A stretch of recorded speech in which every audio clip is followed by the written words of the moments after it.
we are doing structural organization in plants. Now we have come to the topic fruit.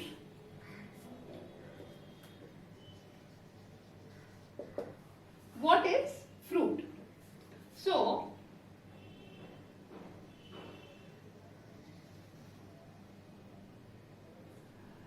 again we come to carpel. This portion is ovary. And we have seen how ovule is attached to the placenta, right? So this is ovule and this is placenta and this is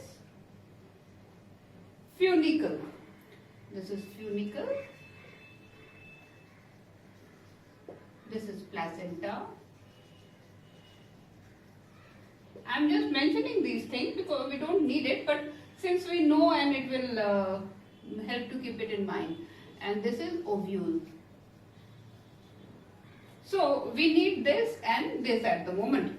So ovary is the innermost part of a flower, and it is beneath the gynoecium, and ovule is inside ovary.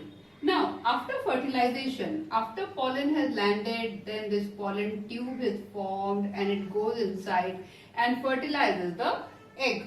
Then what happens? Zygote is formed, isn't it? And this zygote, the zygote that is formed, that will result in embryo, which will give rise to future plant. These are all future things. Zygote will develop embryo, and ovule will develop seed, and ovary will develop fruit. So far it is okay. Ovary develops into fruit, ovule develops into seed. Fine.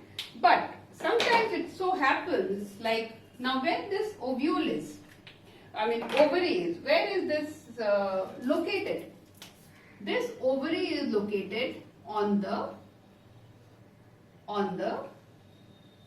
thalamus. This is thalamus. On the thalamus.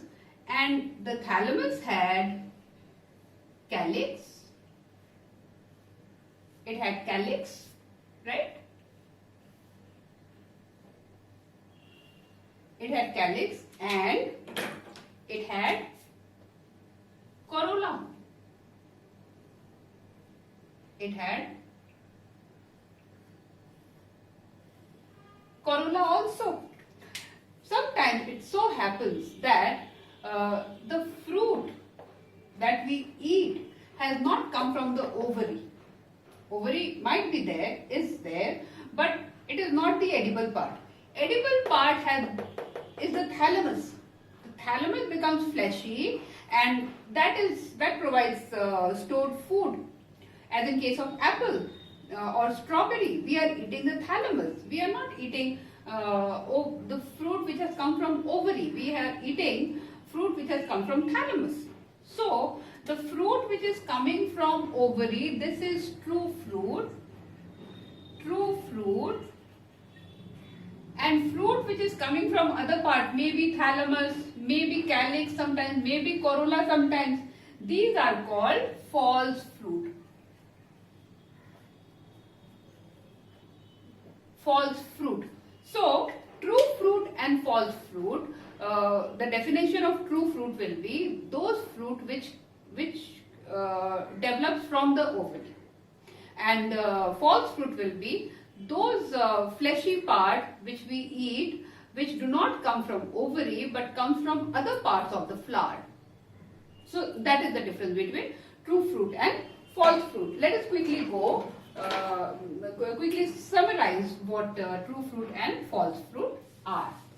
So this is all depends on from which part the fruit has risen. So let us quickly sum it up what we have seen right now. Say fruit this true fruit, false fruit. So what can we say will be the difference between these two? Number one, true fruit will always come from,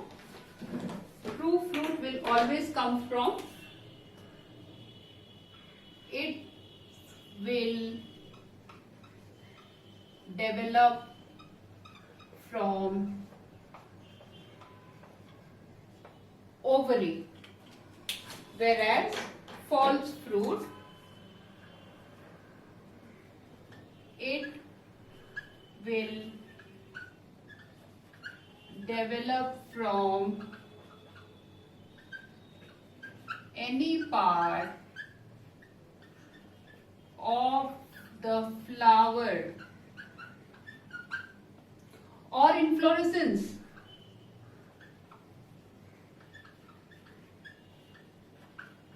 Inflorescence. In some case, we eat the entire inflorescence, but not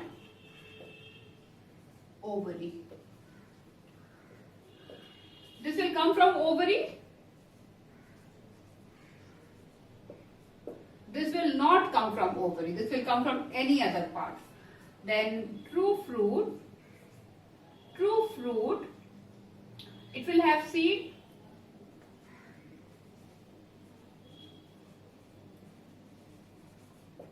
Since it is ovary, so ovule is there, ovule becomes seed, so it will have seed. These fruits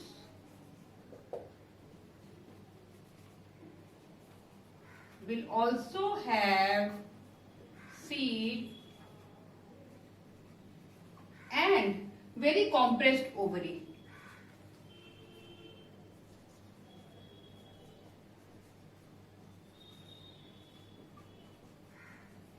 The ovary becomes insignificant here. Then third point, it will have seed, and what will be the third point? Will develop from any other part. This fruit will also have seed and compressed ovary. It will, the true fruit will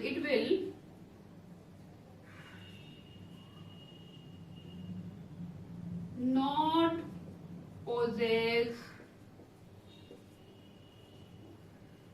any leftover part of flower like calyx, corolla, etc. That means when the ovary developed into fruit, at that time all other part of the flower, that is the non-essential part, thalamus, everything, they get lost. They are not there anymore. They wither out. But this will have, this is existing part. Since we are eating the portion other than ovary, so those parts will stay. Those parts will stay, which becomes fleshy. Those parts which become fleshy, they will stay. So this is about true fruit and false fruit. True fruit will develop from ovary, false fruit will develop from any other part other than ovary. True fruit will have seed, false fruit will also have seed, but the ovary will be very compressed. True fruit will not have any accessory elements like calyx, corolla. It will not, all those things will weather off. But here, those parts which become swollen or which gets filled with stored food like thalamus or calyx maybe, they will stay because they are the part of the fruit now. They will stay here. So these are the difference of true fruit and false fruit. Now let us see one more kind of fruit which is known as parthenocarpic fruit. What is parthenocarpic fruit? Usually we have seen that fruit develops only after fertilization. Isn't it? Fruit develops after fertilization. But sometimes it so happens that without fertilization also fruit develops.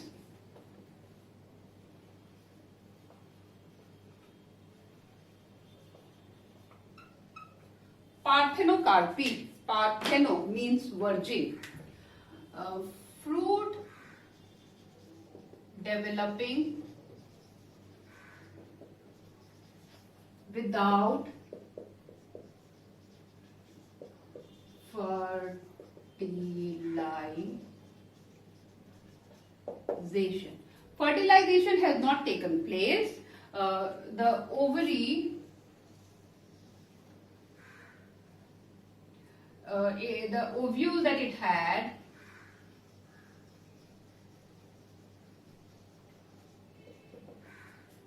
the ovule inside will have egg cell and all those things. Now here the egg cell sperm has not come to fertilize the egg cell. There is no fertilization process, but due to some environmental factor, or maybe it can be due to environment sometimes, but nowadays mostly it is due to artificial stimulus by the help of some hormones. This development is brought. What development? The development of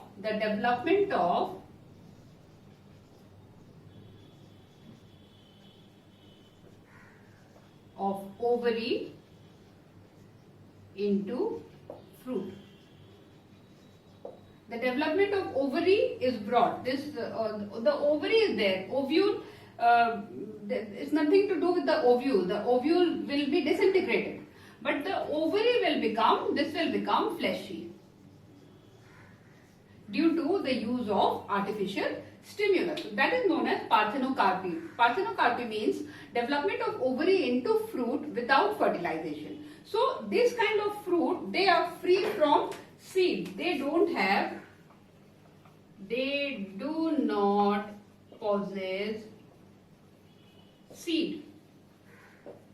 So obviously this is very much in demand. If we get fruit without seed, it becomes all the more palatable, isn't it? It becomes there's more demand for such fruit without seed. So this process of parthenocarpy, which produces fruit without fertilization, and as such seeds are not there. So this is high in demand. So what happens nowadays? Artificial stimulus like hormones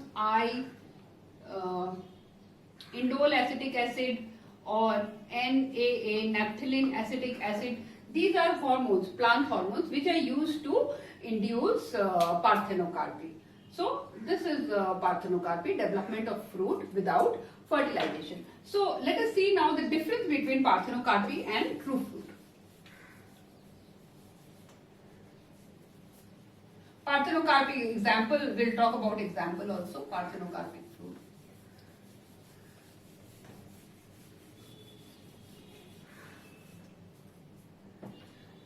Parthenocarpic fruit. So let us first see the difference. True fruit. True fruit and parthenocarpic fruit. What are the differences? First is ovary develops without fertilization. Ovary develops without fertilization. Here, fertilization takes place. Okay. Second point will be, since there is no fertilization, no seed is produced. Here, seeds produced. Then 3, it cannot be used for propagation since there is no seed, so it cannot be used for propagation. It can't be used for propagation.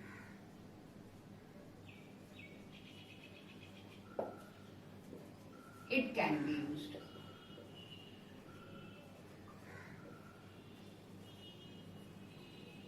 For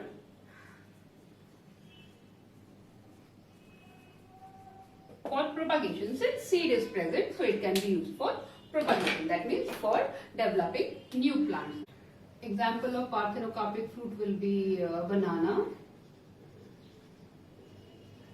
grapes, etc. An example of true fruit will be mango, brinjal.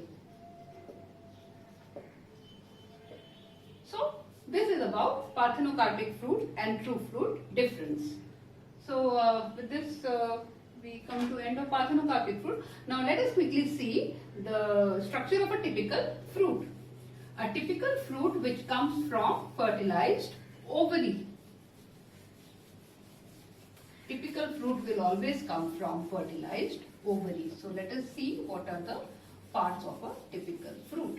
So for typical fruit we will take mango, that is ideally considered a typical fruit. So what is the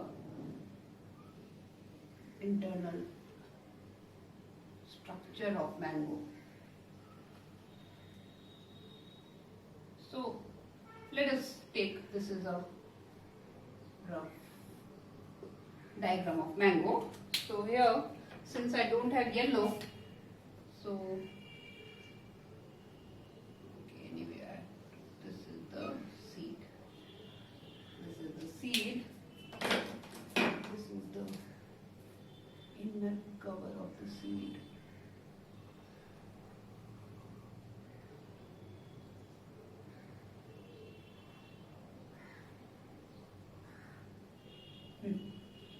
And this is the outer covering. So this is the typical fruit, mango fruit. So we are trying to understand the different parts of a typical fruit. So a typical fruit, it will consist of 3 parts. The outermost part, the outermost skin of mango, that part is the outermost part of ovary, which is known as pericarp. Epicarp, sorry. It is known as epicarp. Outermost part is known as epicarp. Then after the internal to epicarp is mesocarp. The part which we eat. In case of mango, mesocarp is the fleshy part which we eat. So this is mesocarp. And endocarp, the internal innermost part of ovary, that is known as endocarp. That is actually attached with the seed. So if you take seed, if you just remove the hard outer covering, that is the endocarp. Seed remains inside that. So this part is the seed. Endocarp is quite thick and strong. So it protects the seed thoroughly. So that is what epicarp is, the outermost skin, mesocarp is the fleshy inner portion, and endocarp is the hard covering of the seed. And the seed, white colored seed, is inside the endocarp. This is the structure of a typical fruit which comes from matured ovary, and after the process of fertilization, it will have seed in them and the 3 different parts of ovary. So this is internal structure of a fruit. And with this we come to the end of the topic fruit. Now we shall discuss seed.